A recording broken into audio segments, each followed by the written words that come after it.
Assalamualaikum warahmatullahi taala wabarakatuh. Selamat sejahtera, salam reformasi, salam beristirahat pada waktu malam ini. Terima kasih kepada yang menonton saya pada malam ini. Terima kasih juga kepada rakan-rakan pada malam ini. Ramai juga yang live. Tadi rakan-rakan saya yang live seperti Said Badili Shah live tadi. Kemudian malam ini jelajah Presiden Datuk Seri Anwar Ibrahim jelajah di Selangor juga live. Saya tengok live dia tadi 11,000 lebih kan 12,000 yang live malam ni, alhamdulillah. So kita tengok juga yang Mustafa Mansur, saudara Mustafa Mansur pun live tadi. Terima kasih, alhamdulillah juga. Jadi daripada segi sini kita nampak bahawa aktiviti live ni dah ramai yang mula buat. Terima kasih. Waalaikumsalam, salam reformasi kepada kawan-kawan yang menonton kita. Romi Rom, kemudian Daniel Zairin, kita ada Hayati Kartini dari Kelantan, Abdul Halim Faiz dari Selayang. Terima kasih. Baru habis menonton DSI berucap. Yes, salam dari Ceras. So ramai juga menonton pada malam ini dan kita lucky sebab kita ada banyak cover, banyak topik yang kita nak cover pada malam ini, insya-Allah. Salam Sambatan Moti, terima kasih. Nur Halim daripada JB, terima kasih Nur Halim. Titi di Jaya, salam semua. Jaafar Rahman daripada Ireland, Habib. Terima kasih Habib daripada Ireland, terima kasih. Kuala Selangor, K Uni Setu Krishnan. Wan Azri daripada mana dah? Kelang ada, Frederick Low. Habis dia saya Iswardi pula. Oh dah habis tadi Saya tak sempat nak tengok habis. Sebab saya nak kena buat live kan. Yang penting sebenarnya insya-Allah kita terus sambung menyambung topik-topik kita pada malam ini dan kita bercerita tentang apa yang sedang berlaku dalam politik negara kita dan situasi dan keadaan yang ada pada negara kita, insya-Allah pada hari ini. Saya ada yang kata asyik ulang cerita yang sama. Dia cerita yang sama tetapi kadang-kadang tonasi dan intonasi yang berbeza.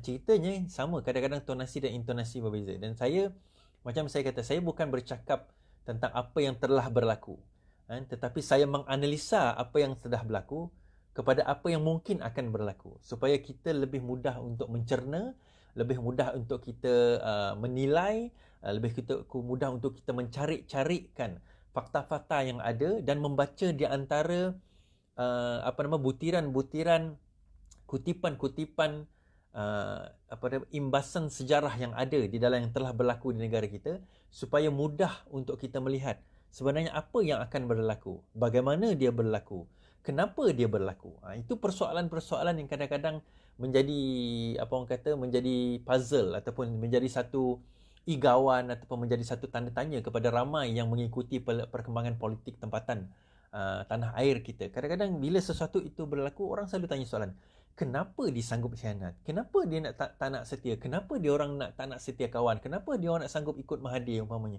So persoalan yang paling susah dijawab dalam apa-apa peristiwa sekalipun adalah persoalan kenapa. Bagaimana kita tahu jawapan apa yang berlaku, kita senang nak jawab. Bila dia berlaku, kita senang nak jawab. Tetapi persoalan kenapa dia berlaku, itu adalah satu persoalan subjektif yang kadang-kadang malah pelakunya sendiri pun tak tahu kenapa dia buat satu perkara tu. Kadang-kadang kita pun, kenapa kita nak kena pilih A tak pilih B? Kadang-kadang kita pun rasa tak tahu kenapa kita pilih A, tapi dalam keadaan dan circumstances yang ada itu sebab kenapa kita pilih keputusan tersebut. Dan setelah kita menganalisa peristiwa-peristiwa yang berlaku sebelumnya dan akan datang, baru kita nampak, kenapa dia melakukan perkara tersebut. Jadi satu lagi yang susah dalam kita ni, sebagai masyarakat kita ni sukar untuk melihat kepada sejarah, kita sukar untuk membaca sejarah, dan daripada sejarah itu kita sukar dan susah bagi kita untuk nak menggunakan sejarah itu sebagai satu tool, sebagai satu alat untuk kita menjadi penanda aras, menjadi satu orang kata neraca kepada apa yang akan berlaku pada masa akan datang. Satu benda yang kita tidak boleh tipu adalah sejarah. Sejarah ini adalah satu benda yang boleh memberi pengajaran kepada kita agar kita tidak mengulangi kesilapan yang sama, agar kita melakukan sesuatu yang lebih baik daripada apa yang kita lakukan sebelum ini. Jadi rungkaian-rungkaian yang kita bawa, yang kita ungkapkan itu membawa kita kepada agenda kita pada hari ini, insya-Allah.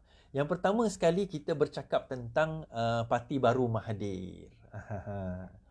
Parti Baru Mahathir ni, macam saya kata, saya dah ulang banyak kali dah dalam live saya sebelum ni, bukanlah sesuatu yang di luar jangkaan. Malah saya masa saya interview Mukhris hari itu pun saya tanya kepada beliau, sekiranya Datuk Seri dan juga tim dipecat daripada berjaya dipecat daripada Bersatu, adakah Datuk Seri akan buat parti sendiri? And the next nightnya, malam seterusnya, saya katakan bahawa likeliness Mahathir akan buat parti sendiri. Saya kata Mahathir akan buat parti sendiri. Dan alhamdulillah today terbukti announcement daripada Tun bahawa beliau akan membuat parti sendiri. Dia kata macam mana kau tahu suara dia nak buat parti sendiri? Mahathir bagi tahu. Tak, itu saya kata tadi, ability kita dia bukan masalah apa pun. Tuan-tuan perempuan boleh sebenarnya. Benda ni is just logical. Benda yang logik. Benda yang kalau kita fikir secara saya bermain dengan kebarangkalian dan kemungkinan. So, kebarangkalian yang ada lebih mungkin untuk dibuat parti sendiri daripada dia berjaya merampas Bersatu. Disebabkan oleh keadaan yang ada sekarang. Apa keadaannya? Yang pertama sekali, kita kena faham bahawa Mahathir tidak berjaya mengekalkan kuasa dia. Itu yang pertama. Yang kedua, bila dia tak berjaya mengekalkan kuasa dia, pandainya Muhyiddin ni, dia letak KDN itu orang Bersatu. Menteri KDN, Kementerian Dalam Negeri itu adalah orang Bersatu. Dan juga merupakan Setiausaha Agung Bersatu yang memecat ke-6 orang ini. So, bila Mukhris mengatakan pada waktu saya interview, dia kata bahawa dia akan saman Perdana Menteri dan juga saman ROS kerana membatalkan penyertaan mereka. Saya katakan bahawa tak mungkin boleh nak menang saman tersebut. Kerana apa? Menteri yang kamu nak saman tu adalah KDN yang juga sekarang ini memecat kamu di dalam Bersatu. Dan Perdana Menteri itu adalah Presiden kepada Bersatu yang mana kamu nak lawan. Suka atau tidak, Mahathir telah mewujudkan negara ini, telah mewujudkan satu sistem sewaktu pemerintahan beliau itu di mana Perdana Menteri adalah orang paling berkuasa di Malaysia. Suka atau tidak, itulah sistem yang telah di-create seawal pada zaman Tun Mahathir dahulu. Dan beliau telah mencipta sistem yang sangat bagus bagi seorang diktator. Iaitu sistem di mana segala-galanya dikuasai oleh Perdana Menteri. Dan tidak ada siapa lagi yang berjaya mengubah sistem tersebut. Dan disebabkan itulah antara sebab wujudnya Parti Keadilan Rakyat dan Reformasi yang diwar-warkan oleh Datuk Seri Anwar Ibrahim, iaitu untuk mengalihkan kuasa daripada satu tangan, mengalihkan pusat kuasa daripada satu tangan, iaitu Perdana Menteri. Dalam sistem demokrasi, dia ada separation of power dipanggil, iaitu kita ada executive, kita ada legislature dan juga kita ada judiciary, badan kehakiman, badan pelaksana iaitu executive dan juga badan pembikin undang-undang ataupun legislatif, orang yang membuat undang-undang, parlimen. Eksekutif, pegawai-pegawai kerajaan dan legislature, kehakiman. So, tiga badan ini sepatutnya independent from each other. Berbeza, maksudnya tidak terikat dengan antara satu sama lain. Tetapi itu secara teori kalau kita belajar, kalau saya dulu belajar sains politik kan, dalam constitutional law, kita belajar sains politik. Itu secara teorinya, tetapi dalam praktikalnya di Malaysia, benda itu tidak berlaku. Dan kita tahu contohnya, menteri mempunyai kuasa dalam menentukan hala tuju eksekutif. Menteri mempunyai kuasa dalam menentukan hala tuju eksekutif. So, eksekutif akhirnya bergerak atas tindak balas ataupun atas arahan daripada hala tuju menteri. So, katakanlah sekarang ni Menteri A, 2 tahun kemudian macam berlaku Kementerian Pendidikan, tukar pula kepada Menteri B, dia boleh tukar hala tuju tersebut. Sebenarnya kalau kita nak betul-betul rombak sistem, sepatutnya menteri tidak boleh mempunyai kuasa eksekutif untuk menentukan hala tuju satu-satu kementerian. Dia hanya mempunyai kuasa legislature, bukan kuasa eksekutif. Yang mempunyai kuasa eksekutif, sebab apa? Yang ada long term planning adalah ketua pengarah. Ketua pengarah satu-satu jabatan. Kita panggil DG, Director General. Ketua pengarah ini sepatutnya mempunyai visi 10, 15, 20 tahun kepada jabatan ataupun kementerian tersebut. Dia yang mempunyai direction, bukan menteri. Menteri bertukar setiap 5 tahun. Itu pun kalau 5 tahun. Kadang-kadang macam kes yang PH ni 2 tahun dah bertukar. Jadi bila 2 tahun bertukar, akhirnya dia bertukar. Akhirnya bertukar. Sebab itu kita punya kementerian selalu tidak mempunyai arah tuju, hala tuju yang betul. Itu menjadi masalah kepada kementerian-kementerian kita, yang sepatutnya membawa kepada hala tuju yang sebenar. Tapi kita tidak boleh. Kita punya plan, kita hanya survive during the minister itu. Habis minister itu, kita tukar plan baru. Jadi setiap 5 tahun kita kena tukar plan baru. Dan plan jangka panjang kita akhirnya tidak berjaya. Sebab itu saya kata kena ada separation of power tersebut. Balik kepada isu Mahathir tadi bila dia buka parti dia sendiri. Bila kita cerita parti dia sendiri. Itu adalah satu logical conclusion kepada apa yang akan Mahathir lakukan dalam langkah seterusnya. Jadi kita kata dalam langkah seterusnya ini, apakah yang berlaku?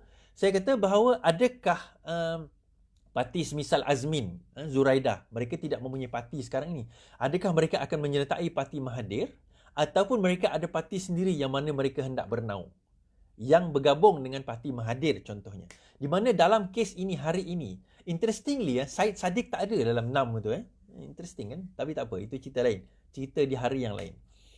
Balik kepada cerita tadi tu, bila dia kata 6 ni, kemudian Mahathir dia buat kenyataan, dia kata dia confident 70% ahli bersatu akan lompat parti dan menyertai parti baru beliau. 70% akan menyertai parti baru Mahathir ini. Saya kata conclusion saya sebenarnya itu adalah satu figure yang terlalu besar bagi Mahathir. Itu satu figure yang terlalu besar bagi Mahathir untuk dia nak claim bahawa 70% ahli bersatu akan join dia. Kenapa? Satu benda lagi yang kita kena belajar, kebanyakan ahli bersatu ini adalah bekas-bekas orang UMNO. Yang mana mereka kecewa, mereka kena buang, tak dapat jawatan dan sebagainya. Kebanyakan. Bukan semua, tetapi kebanyakan. Dan bila mereka berada di dalam puncak kuasa sekarang ini, mereka menjadi kerajaan, apa alasan untuk mereka nak lompat parti? Apa alasan untuk mereka nak lompat parti? Dalam keadaan mereka sekarang ini berkuasa.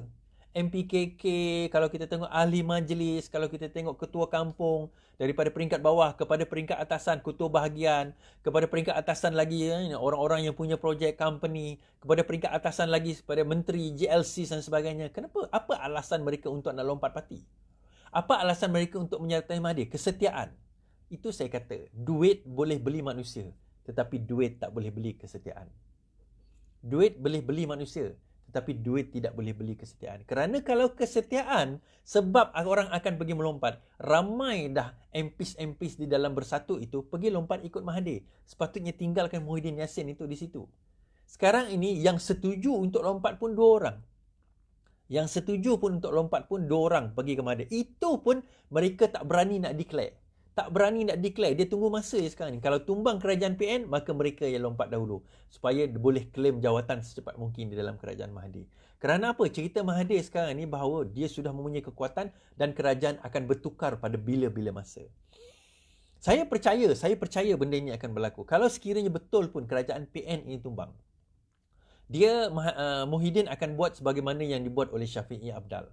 Iaitu dia akan umumkan snap election untuk berlaku. Disebabkan oleh itulah, maka sekarang ini SPR sudah pun mula membuat latihan. Kalau kita tengok, surat pun ada surat yang pergi ke sekolah tu sebenarnya tak betul. Ada yang kata surat tu tak betul. Tapi tak apalah. Tetapi yang betulnya SPR sudah pun membuat latihan untuk menghadapi pilihan raya sekiranya berlaku PR15. Ada orang kata, nah, ini bukti bahawa PRU akan berlaku tidak lama lagi. Tak, itu bukan bukti dia tuan-tuan dan puan. Itu tugas SPR. Kerana apa? SPR kena bersiap sedia sekiranya snap election itu berlaku. Macam contohnya Sabah lah. Sabah ni bukan sesuatu yang boleh dijangka oleh SPR. SPR menjangkakan pilihan raya negeri Sarawak. SPR menjangkakan snap election PRU. Bukannya snap election Sabah. Jadi bila Sabah itu berlaku, maka mereka kena berada dalam keadaan bersedia. Kenapa? Sebab kita sekarang ini SPR kena menghadapi kemungkinan bahawa pilihan raya ini berlaku dalam keadaan COVID. So kalau COVID, dia punya norma dia lain, dia punya metod dia lain, dia punya apa orang kata atur cara dan juga dia punya prosedur dia akan berbeza. So daripada situ nanti kita akan dapat merungkai, mereka akan dapat melihat bagaimanakah cara yang betul, prosedur yang betul untuk menghadapi. Contoh ini mungkin akan berlaku di mana mungkin pilihan raya ini tidak akan berlaku 1 hari. Berkemungkinan dia boleh jadi 2, 3, 4 hari. Berkemungkinan kalau pilihan raya berlaku, dia tak akan berlaku macam contohnya pernah berlaku tahun 60-an, 70-an dahulu. Pilihan raya sehingga 3-4 hari. Cuma kemudian dijadikan sehari kerana masalah kos terlalu tinggi pada waktu tersebut. Tapi dalam keadaan sekarang, mungkin kita kena consider pilihan raya mungkin lebih daripada sehari. Dan mungkin dia akan bermula dengan kawasan-kawasan. Contohnya, kawasan untuk A kena mengundi dahulu. Contohnya, DUN itu mungkin dia bagikan kepada 3, 4, 5 zon, for example. So, zon 1 kena mengundi hari pertama. Zon 2 hari kedua. Zon ketiga hari ketiga. Zon keempat hari keempat. Zon kelima hari kelima. Contoh. Kan? Itu kemungkinan-kemungkinan yang akan berlaku. So benda ini, prosedur ini tak pernah kita ada dalam masa, at least pada masa saya hidup lah. Mungkin datuk nenek saya, kita dahulu ataupun bapa kita dahulu kan, mungkin pernah menghadapi situasi tersebut di mana pilihan raya berlaku 3-4 hari. Tetapi dalam keadaan sekarang tak. So prosedur baru ini SPR kena consider dalam menghadapi pilihan raya yang akan datang ini. Sebab apa kita bermain dengan COVID? Tak boleh semua serentak at one time. Katakanlah turun mengundi sampai katakanlah mungkin kawasan tu 100,000 turun mengundi. 100,000 parlimen tersebut. Yang turun mengundi di satu daerah mengundi tu mungkin beribu, katakan 1,000, 2,000 orang. So kemungkinan untuk nak habiskan dalam masa yang cepat itu susah. Susah.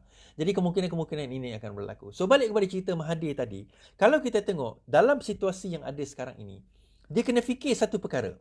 Yes, dia boleh nak buat parti baru, boleh. Tetapi mampukah dia untuk nak memenangi pilihan raya yang akan datang? Dia bukan sekadar kena fikir nak buat parti baru. Nak buat parti baru, semua boleh buat parti baru. Saya pun boleh buat parti baru. Isunya, kita nak buat, mesti buat untuk menang pilihan raya. So macam mana dia nak menang pilihan raya? Itu next step dia kena fikir. The next step dia kena fikir, macam mana dia nak menang pilihan raya yang akan datang ini. That is why, dalam keadaan dan situasi yang sekarang ini, the only way, kenapa PRU14 dia boleh menang? Sebab dia menumpang Parti Keadilan Rakyat. Dia menumpang logo Parti Keadilan Rakyat. Dia menumpang glamour Parti Keadilan Rakyat. Dia menumpang apa yang Parti Keadilan Rakyat ada dan Pakatan Harapan ada pada ketika itu. Dan pada masa itu juga berlaku tsunami. Tsunami rakyat Malaysia.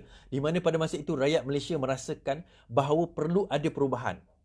Dan dia nampak bahawa seolah-olah Mahathir dah bertaubat, pergi on decide bersama dengan Muhyiddin, maka mereka pun nak melakukan perubahan. Rakyat Malaysia pada masa itu nak melakukan perubahan.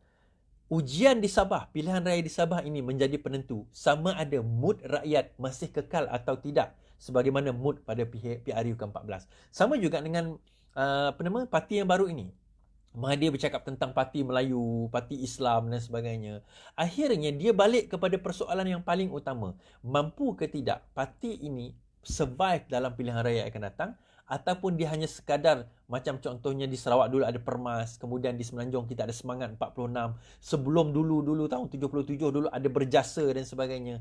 Mampu ke dia survive dalam situasi politik yang ada sekarang ni, di mana dia kena bersaing dengan semisal UMNO, semisal PAS, dia kena bersaing dengan Bersatu, dia kena bersaing dengan Pakatan Harapan, PKR, DAP dan Amanah. Mampu ke dia survive dalam politik yang ada sekarang ini?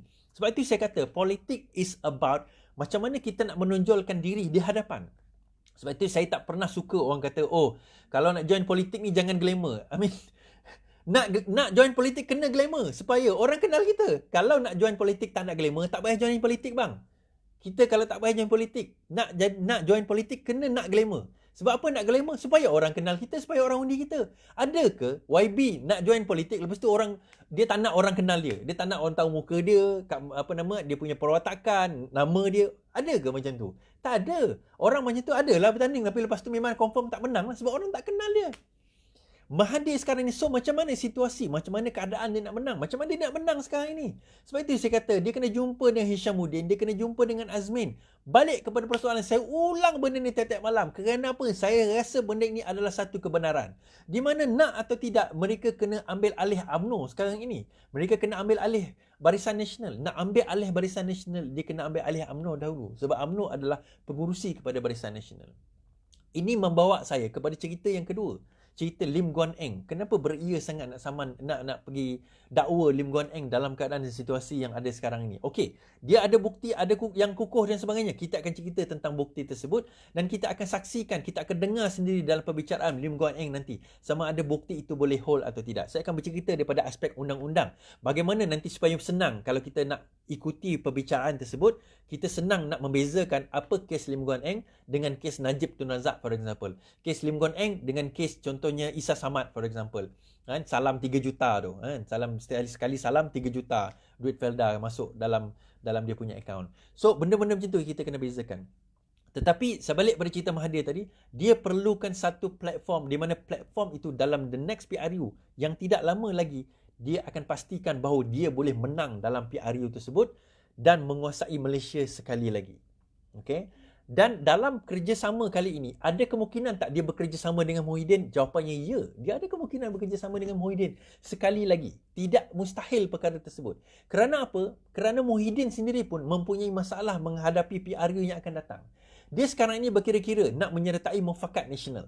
Dalam masa sama, dia di belakangnya berkira, dia sekarang ini dia duk dia duk makan keliling. Dia pergi jumpa semua orang. Dia jumpa Anwar Ibrahim, dia jumpa Pakatan Harapan, dia jumpa Mahathir, dia jumpa dengan UMNO pun dia jumpa, dengan PAS pun dia jumpa. Dia berunding sekeliling sekarang ni. Sebab apa? Situasi dia umpama dalam keadaan di mana dia tahu, again, balik kepada yang saya sebut tadi, dia perlu kepada satu platform untuk menang dalam PRU yang akan datang.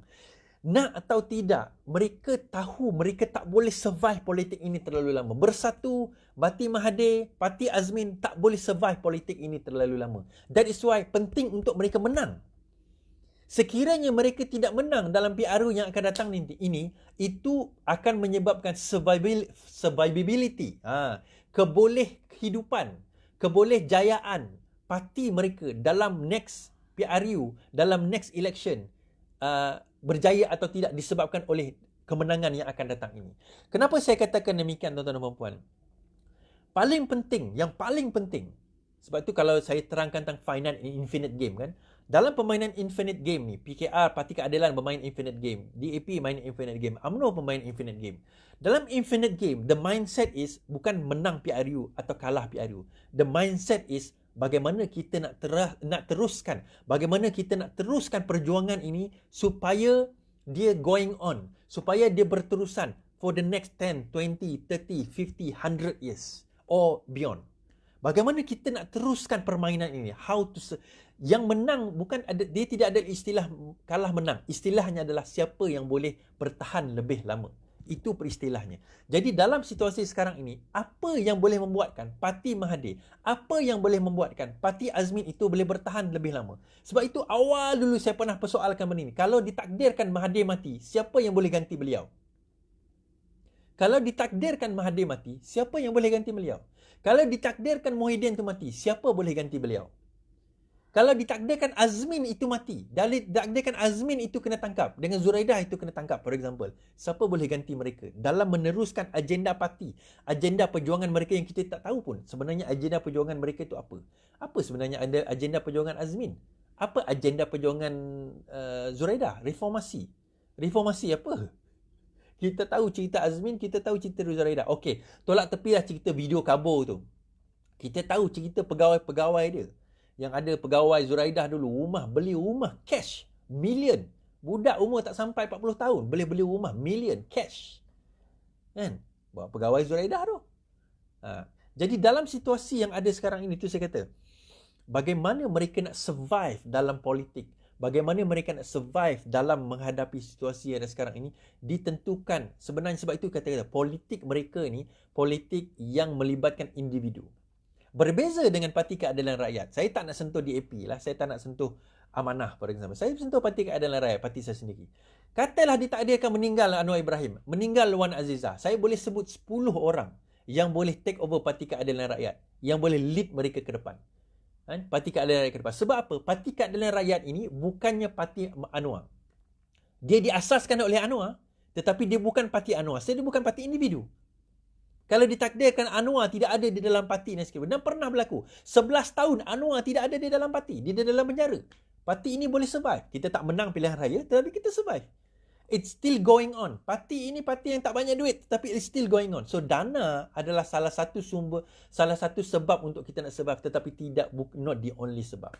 Will UMNO survive? That depends. Dia depend sekarang ini sama ada UMNO nak main permainan apa. Dia nak permainan survival ataupun dia nak survive, atau permainan yang sekadar untuk menang PRU. Menang election. Menang dapat duit. Bila dah dapat duit, senang menang election, maka mudah untuk dia dapatkan dana. Okey. Sebab itu saya kata Parti Mahathir ni, akhirnya, dia akan kembali macam semangat 46 kalau sekiranya dia tak ada lahirkan natural leader. So itu saya hari ini bila saya dengar Mahathir yang buat announcement, saya gelak seorang-seorang. Saya kata, Mahathir buat announcement, kenapa tak Mukhris buat announcement? Pernah terfikir tak? Kenapa Mahathir buat announcement? Kenapa Mahathir tak percaya anak dia ke depan? Anak dia tu Umur Chris sekarang ni what? 40 plus, almost 50? Okay lah, ambil lah 50. Dia ambil 50.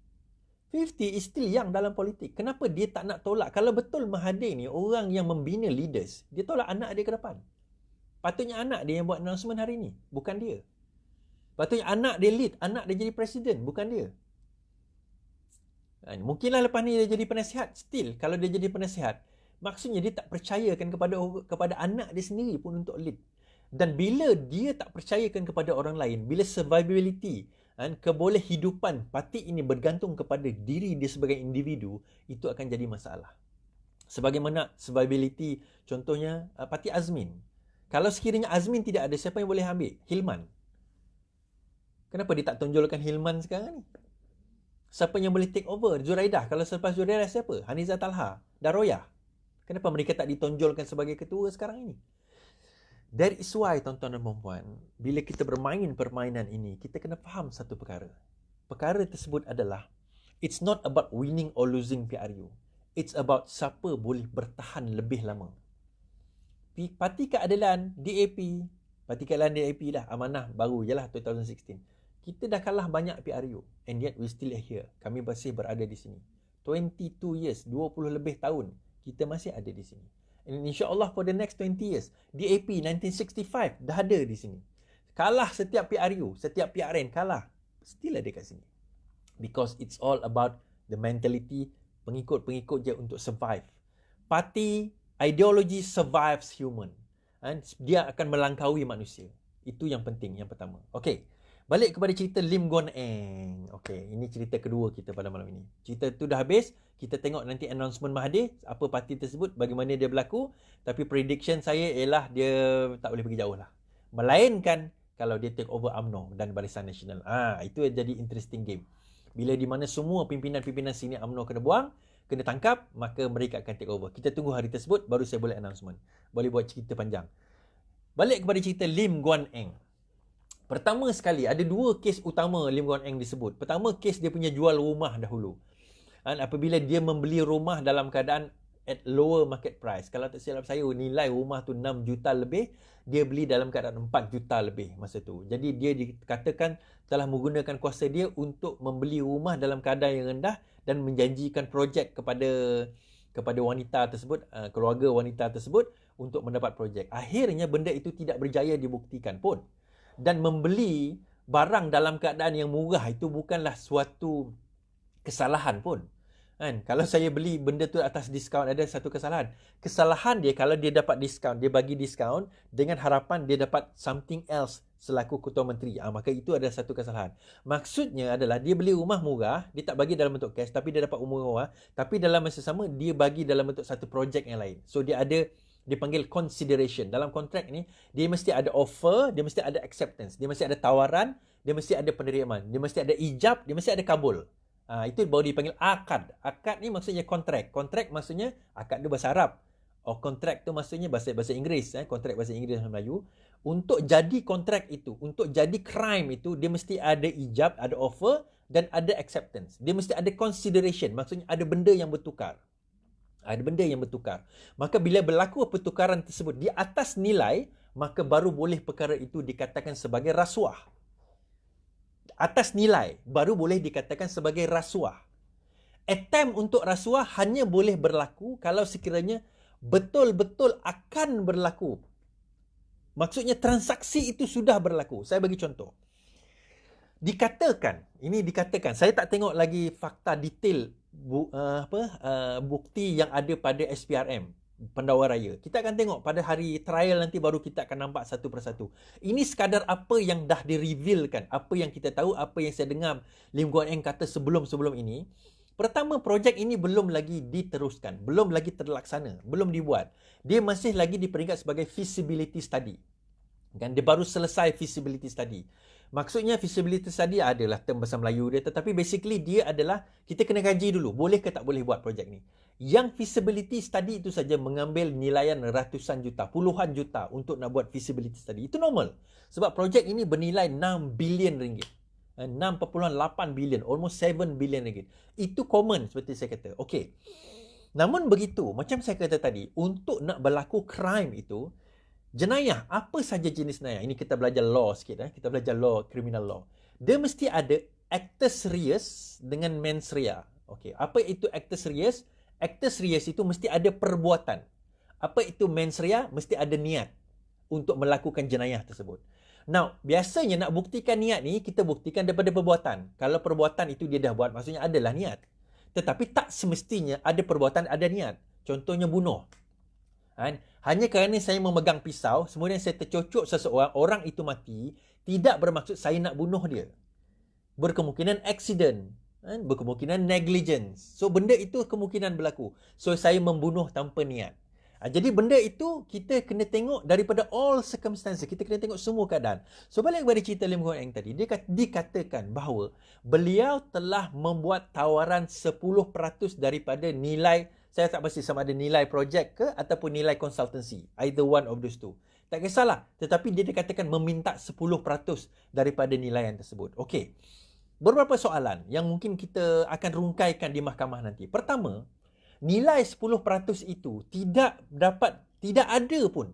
Tidak berlaku pertukaran wang ataupun pertukaran any consideration yang masuk ke dalam akaun direct or indirect kepada Lim Guan Eng. Okey. Sebelum saya bercerita tentang detail tu, kita kena faham prinsip kepada undang-undang jenayah. Apa-apa undang-undang sekalipun, dia macam ni prinsip dia. Sesiapa yang menuduh mestilah membuktikan. He who allege asserts. Siapa yang menuduh kena membuktikan. Ini prinsip undang-undang, the maxim. Maksudnya, katalah A tuduh B mencuri. A tuduh B mencuri. Maka dalam kes ini bukan B kena membuktikan dia tidak mencuri. Oh, saya tak mencuri. Saya sebenarnya orang yang tak bersalah. Saya orang awet. Tak, bukan. Tugas dalam kes ini A kena membuktikan si B ni mencuri. Macam mana dia buktikan? Dia datanglah dengan bukti A, B, C, D. So, dalam kes ini, pendakwa raya SPRM mengatakan bahawa Lim Guan Eng menerima 10% atau meminta 10% daripada nilaian projek ataupun nilaian konsultansi. Saya pun tak ingat yang mana satu. Maka dalam kes ini, SPRM kenalah membuktikan bahawa A, pertama sekali, terdapat perbuatan itu berlaku. Bahawa Lim Guan Eng mengatakan dia meminta. Katakanlah, ni Lim Guan Eng, ini kontraktor. Lim Guan Eng tak cakap apa pun. Tiba-tiba kontraktor ni cakap, Lim, nanti projek ni aku bagi kau 10%. Lim tak kata ya, Lim tak kata tidak.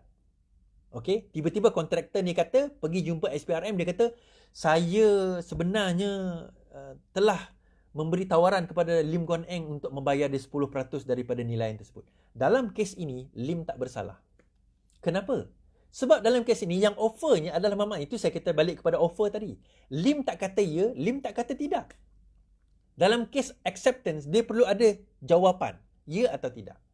So, dalam kes ini, kalau sekiranya offer itu dibuat, dalam keadaan Lim tak ada kata ya atau tidak, maka kita tak boleh nak salahkan Lim Guan Eng ni, dalam keadaan kalau offer itu dibuat sekalipun.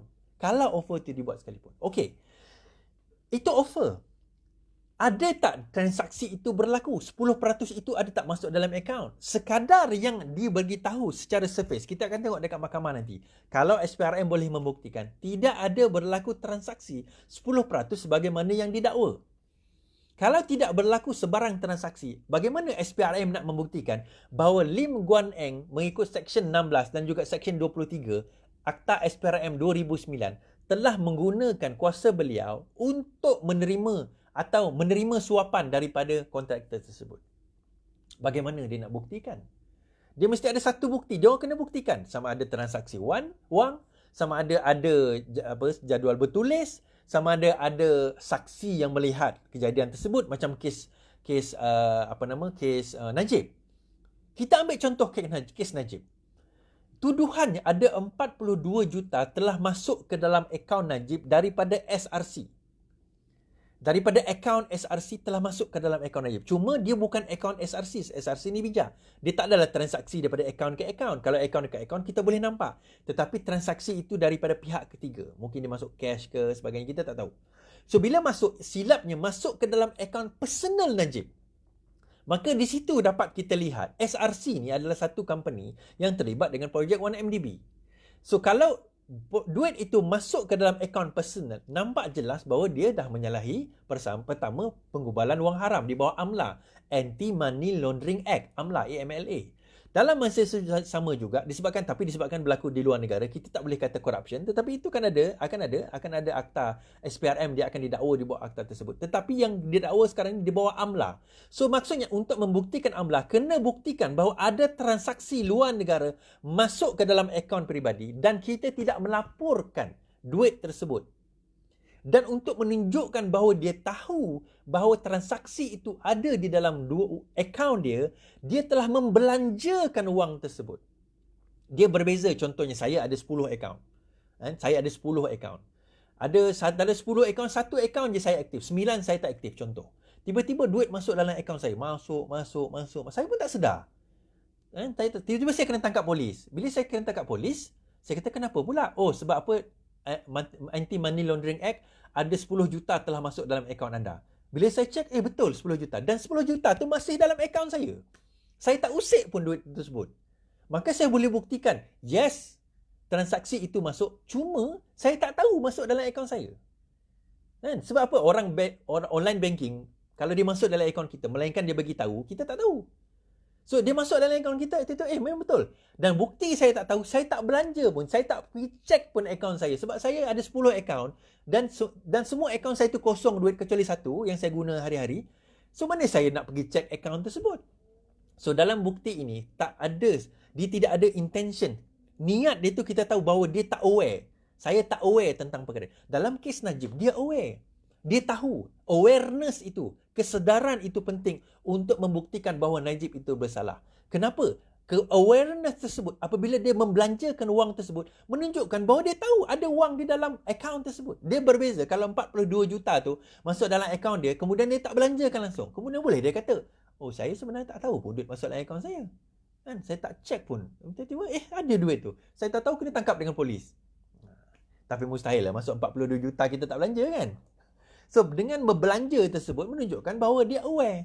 Takkanlah saya tiba-tiba ada satu akaun kosong, saya boleh buka akaun tersebut, dapat duit, saya berbelanja dengan duit tersebut dalam keadaan saya tak sedar. Mustahil lah ada duit berbelanja juta-juta kita tak sedar. Itu bodoh kebanggangnya. Namun begitu, itu yang digunakan oleh Najib sebagai defense dalam kehakiman dia.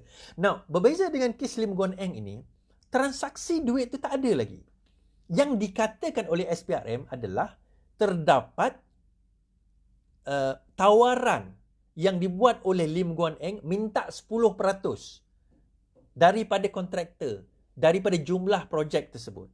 Now, pertama sekali, pendakwa raya kena membuktikan ada ayat secara bertulis atau lisan, saksi dan bukti, sama ada bertulis, sama ada videotape, kamera dan sebagainya, bahawa Lim Guan Eng mengucapkan secara langsung atau tidak langsung, secara jelas atau secara tidak jelas. Contoh yang tidak jelas lah, salam. Satu salam tu 3 juta. Example. Itu secara tidak jelas. Atau jelas. 10% lah bang. Masuk dalam akaun aku. So, itu biasa lah. Itu jelas. Dia kena buktikan. Buktikan macam mana? Dia kena buktikan lah. Bukan Lim Guan Eng yang kena buktikan dia tak minta 10%. SPRM, pendakwa raya kena membuktikan bahawa dia ada minta 10%.